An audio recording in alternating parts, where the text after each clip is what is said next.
دردونکې ویډیو. یو زوی د خپلې مور ژوند واخیستو. مور به یې داسې څه کارونه کول چې زوی مړه کړه او په چاقو سره یې سوری کړه.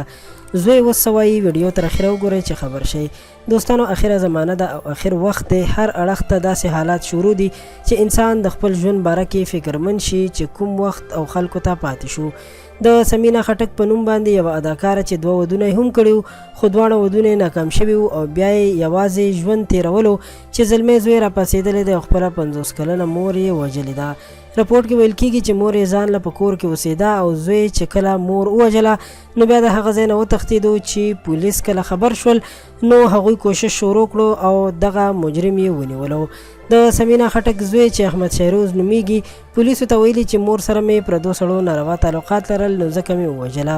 پولیسو ویلي چې مرګ په چاړه باندې شوی دی او سمینه خټک څو ګزارونه په چاړه باندې وهل شوې ده. د سندرغاړو او فلم سټارز ښځو دا وړومبی واقع نه ده چې وژل کېږي.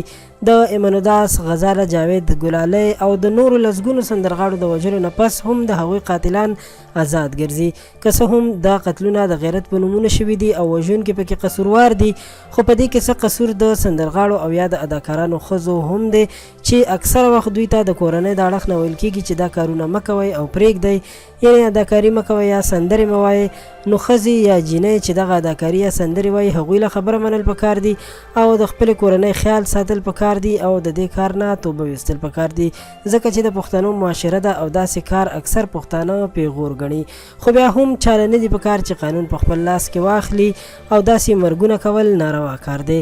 الله تعالی دې موږ ټول مسلمانانو ته هدایت وکړي چې هیڅکله رانه داسې کار ترسره نشي چې الله پاک او د الله پاک نبی او مخلوق رانه ناراضه شي.